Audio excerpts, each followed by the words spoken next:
High! এখন এখানে বিকেলবেলা আমি একটু ছাদে এসে বসছিলাম।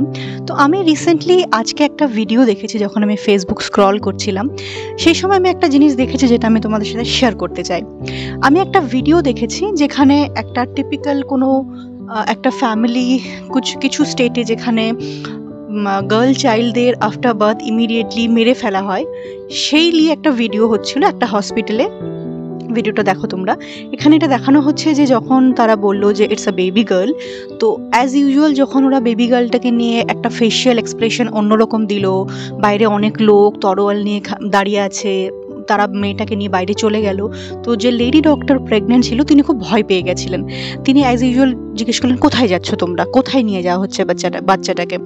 তো লাস্টে এটা দেখানো হলো যে বাচ্চাটাকে নিয়ে ওরা একটা প্ল্যান্টেশনের জন্য নিয়ে গেল, যে একটা প্ল্যান্ট যখনই একটা গার্ল চাইল্ড বার্থ হয় একটা প্ল্যান্টেশন তারা করে। তো এটা দিয়ে সমাজে একটা পজিটিভ ইনফরমেশন, পজিটিভ সাইড দেখানোর চেষ্টা করা হলো, যেটা চেঞ্জ হচ্ছে সময়ের সাথে ধীরে ধীরে। দেয়ার আর নিউমেরাস ডকুমেন্টস অ্যান্ড রিপোর্ট যেখানে এটা দেখায় যে after birth of a girl child তাকে মেরে ফেলা হয়। ইভেন অনেক ওয়েলফেয়ার লেডিরা রয়েছে যারা বাচ্চা ডেলিভারি করায় প্রত্যন্ত গ্রামাঞ্চল এরিয়াতে, তাদেরকেই বলা হয়, কিছু পয়সা দেওয়া হয়, কিছু শাড়ি দেওয়া হয়, বলা হয় যদি মেয়ে হয় তো ইমিডিয়েট তাকে মেরে ফেলতে হবে। তো আমি প্রথমে দেখে আমিও কনসার্ন ছিলাম যে কি হচ্ছে, তারপরে দেখলাম যে না, একটা ভালো মেসেজ দেওয়ার চেষ্টা করা হয়েছে। তো আমি যখন সেই ভিডিওটার কমেন্ট সেকশনে গেলাম, আমি সেখানে দেখলাম কেউ কমেন্ট করেছে ইটস 2025, আর তারপর একটা হাসির ইমোজি, মানে হাসির ইমোজি। সো ইটস লাইক উনি বলতে চাইছেন ইটস 2025 ব্রো, এখন এরকম কে করে, এখন এরকম হয় না, it's a very backdated story, এখন এরকম কিচ্ছু হয় না, এখন এগুলো হয় না। So it surprised me, because education সেক্টরে থাকার কারণে এবং স্পেসিফিক্যালি উইমেন সেকশন নিয়ে কাজ করার কারণে, women section and discrimination in society এদেরকে নিয়ে কাজ করার কারণে আমি এটুকু বুঝতে পেরেছি যে আমরা যে জায়গায় রয়েছি আমাদের পার্সপেক্টিভটা অলওয়েজ নট এ 100%। তুমি একটা এসি ঘরে থেকে বলতে পারো না যে সবাই খুব ভালো আছে। There are lots of area, rural area যেখানে মানুষ খুব খারাপ আছে, স্পেসিফিক্যালি মার্জিনালাইজড কমিউনিটি যাদেরকে বলা হয়, যেমন উইমেন সেকশন, মহিলারা, বাচ্চারা, এগুলো খুব খারাপ অবস্থাতে আছে। So it little bit surprised me. তো আমি সেই নিয়ে একটু পড়াশোনা করলাম, একটু রিসার্চ করলাম। তো দেখো আমি সেই রিসার্চটা এখন তোমাদের সামনে প্রেজেন্ট করছি, তোমরাও দেখো। ফিমেল ইনফ্যান্টাসাইড এটাকে বলা হয়।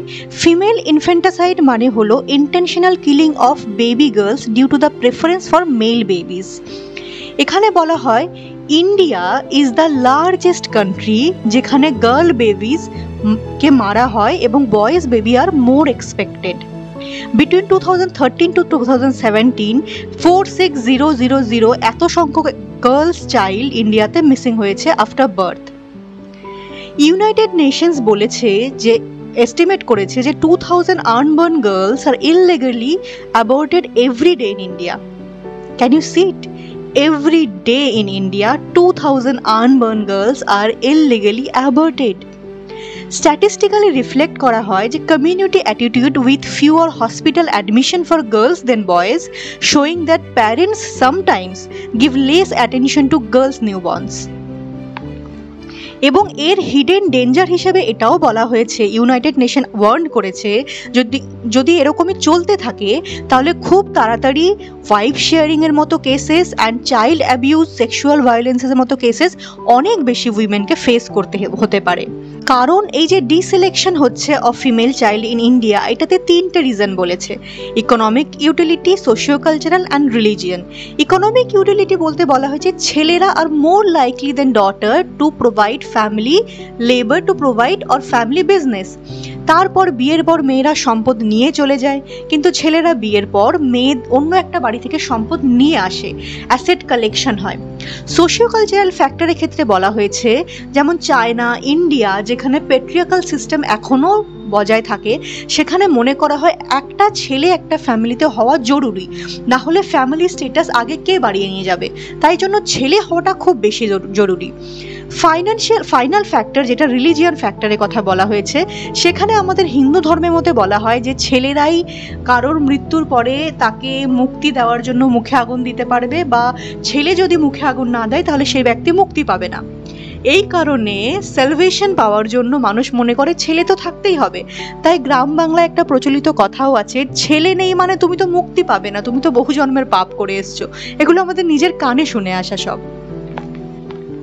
তো এগুলোকে সলভ করার জন্য গভর্নমেন্ট অনেক স্টেপও নিয়েছে, যেরকম the law favouring girl education, laws favouring women rights, the laws favouring equal property share for a daughter, other schemes for girl child. লিঙ্কটা ডেসক্রিপশনে দিয়ে দেবো, তোমরা চাইলে ইন ডিটেলস ওখানে গিয়ে এটা পড়ে দেখতে পারো বাকি ডিটেলসগুলো।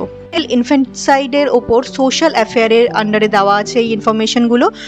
বাট এগুলো তো শুধুমাত্র সেই সমস্ত রিপোর্ট যেগুলো কেস ফাইল করা হয়েছে, যেগুলো গভর্নমেন্টের কাছে এসছে, যেগুলো গভর্নমেন্টের কাছে নথিভুক্ত করা হয়েছে অ্যাজ এ কেস। এগুলো ছাড়াও আরও অনেক কেস রয়েছে যেগুলো গভর্নমেন্টের রিপোর্ট পর্যন্ত হয় না, যেগুলো বাইরের নিউজ পর্যন্ত যায় না, সেগুলো কোনো নিউজ মিডিয়া কভার করতে পারে না, because there is still hierarchy exist in our society. আমরা চাইলেই যে কোনো ইনফরমেশনকে যে কোনো সময় যে কোনোভাবে প্রচার করতে পারি না।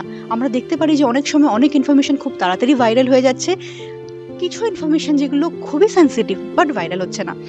এটার পেছনে রিজন একটাই, সোসাইটি ডিসাইড করে কোনটা তার সাপোর্টে কথা বলছে, কোনটাকে নিয়ে সমাজের সামনে তুলে ধরা উচিত, আর কোনটা তার এগেনস্টে কথা বলছে, কোনটাকে নিয়ে সমাজের সামনে তুলে ধরা উচিত না, কোনটাকে নিয়ে কথা বললে সমাজে প্যাট্রিয়াটিক ডিসক্রিমিনেশন সম্পর্কে সবাই জেনে যাবে, কোনটা সম্পর্কে বললে সমাজের মানুষ একটু বেশি সচেতন হয়ে যাবে। তো আমার সমস্যা সে একজন ব্যক্তিকে নিয়ে নয় যে সেটা কমেন্টটা করেছে, বাট শুধু সে একজন ব্যক্তি নয়, আমি আমার আশেপাশে এডুকেশন সেক্টরে এরকম অনেক মানুষকে বলতে শুনি এরকম কিছু এখন আর হয় না, এগুলো ব্যাকডেটেড, এগুলো আগে হতো, বাট এগুলো হয়, এগুলো এখনো হয়। হ্যাঁ, আমরা বলতে পারি change is happening slowly but steadily it's changing. অনেক পরিবর্তন এসছে, অনেক কিছু এসছে, সতীদাহর প্রথার মতো জিনিস তো এখন আর অবভিয়াসলি হয় না, but there are still exist this kind of things।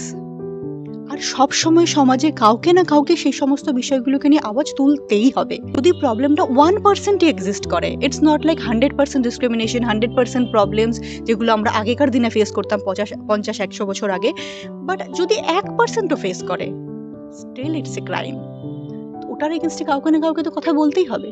সমস্ত জিনিস চেঞ্জ হতে বহু সময় লাগে, এক যুগ কেটে যায় একটা ছোট্ট চেঞ্জ আসতে, বাট ওই এক যুগে কাউকে না কাউকে তো ভয়েস রেজ করতেই হবে না।